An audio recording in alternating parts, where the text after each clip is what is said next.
Do you watch Dude Perfect? Says Ran Italmore. I don't, but I'll tell you what I've been watching last couple of days. Jackass. Man, I can't remember what got me on it, but like, just the other day I was just like, dang, I really want to watch like the old Jackass movies and go back to those days and just remember all that. And oh, absolute blast. I forgot how funny it was. And it's funny because I was going to watch this like Eddie Murphy. Hang on. Blah, blah, blah, blah, blah, blah. I was going to watch this Eddie Murphy comedy called Delirious. And like immediately I was like, oh, this has not aged well. He just starts calling everyone a faggot and making all these gay jokes that are like really, really homophobic. And I ain't someone who's like, oh, Eddie needs to be cancelled now. Like, I'm sure the man's grown up. But, oh, it was, like, really unfunny. The best Eddie Murphy movie is The Nutty Professor, says Yeet Boy. Really? Surely he's done something better than that. Surely. Anyway, it was one of his comedy things, and it caught my eye, and I like comedy, and I like Eddie Murphy. I can't really remember what specifically I've seen him in that I enjoyed, because The Nutty Professor won it. Anyway, yeah, so I checked it out, and I was just like, oh, this has aged so badly. And I watched about 5 minutes of it, and it just didn't get off the gay jokes, and I was like, alright, I'm done. And then I started watching Jackass, and I just forgot how funny it was, man. I mean, you always knew it was funny, but just to watch it again, it's hilarious. I love it. I mean, it's like, it's so funny when like your friends stack it or like do something silly and stupid. That's always been funny to me. It's not funny when someone you don't know does it, and I do not know what the psychology behind that is, but like, it's a definite thing that for most people, I think that it's funny when you see your friends stack it as opposed to someone else. Or age is another thing as well. Like if someone's like old, you tend to get worried when they fall over, but when you're young and dumb and you do stupid stuff, it's hilarious. And I think what's great about Jackass is that they're all friends and they bring that camaraderie like to what they're doing. So all this stupid, like ridiculous stuff that they're doing, it's just hilarious.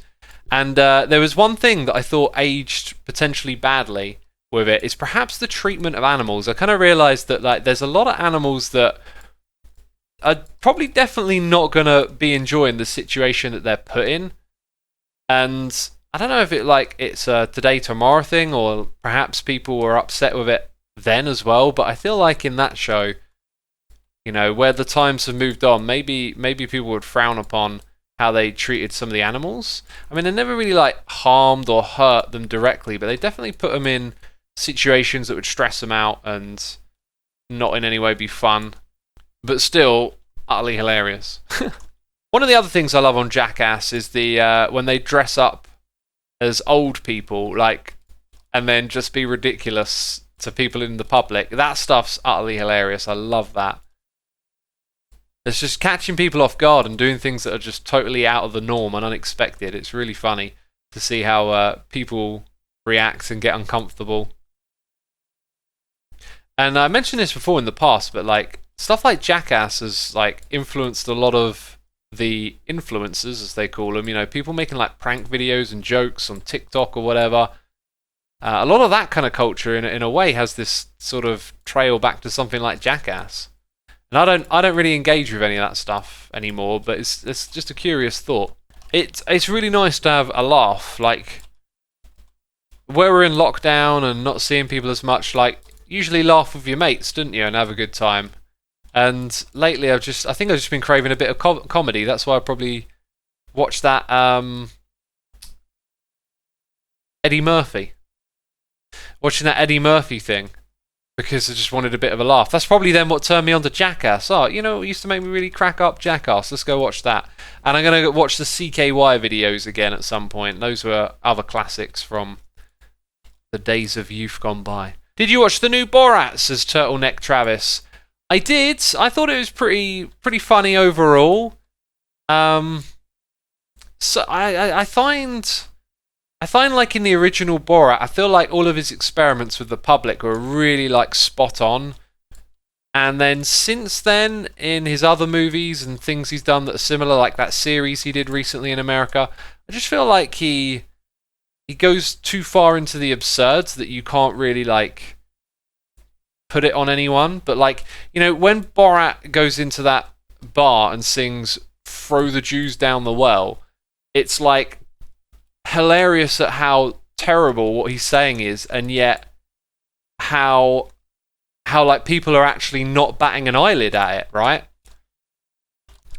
But in this one, he gets up in front of a like he manages to get at like some little convention. I think it's like an anti-mask or anti-lockdown protest, and he manages to get on stage, and then he starts putting in the anti-Jew stuff into the song he's singing, and people are cheering it. And it's kind of like, and now I'm a bit older, it's also like sad. And then there's one bit where he goes, gas them like the Germans, and oh man, that totally like stopped me in my tracks. Like I was laughing, and then it was like, oh, because someone, like, people cheered and someone saluted, like they gave the Nazi salute, and it's just like, oh, it's still alive and well, this kind of rhetoric and bigotry and racism and whatnot. And yeah, so that was like a moment where it was a bit too much, like it's all too real. But that's kind of the point. Like he's there to expose that stuff by creating a character. It exposes people's ignorances with the way that they choose to interact with his character. That's one of the things that I hate about living in America, says Charmail. It's everywhere. It's not just America. Like, let's not single out one place. Like, those things do exist, and we gotta actively, you know, stamp it out, I guess. Speak up against it, right? Things have come a long way. Like, if you go watch just stuff from like the 70s and 80s, there's so much more casual homophobia and racism and whatnot. Like, we have made progress. We just got to keep going in that direction, I believe. But yeah, overall, I'd say the new Borat movie was kind of, you know, very predictably not going to be as great as the original. Some of its big gags didn't really get the payoff they were looking for. And so it's kind of mixed. There was some good stuff in there, some not so funny stuff, and a few shocking moments. And yeah, like, you know, it was nice to see that kind of thing done again, but it didn't really add anything, I think, to the original Borat, other than to let you know that, like, hey, these things are still a problem, right? Those shocks were the point, I think, says Mighty Matt Me. Yeah, they totally are the point. The point of his character. The point is what he's doing.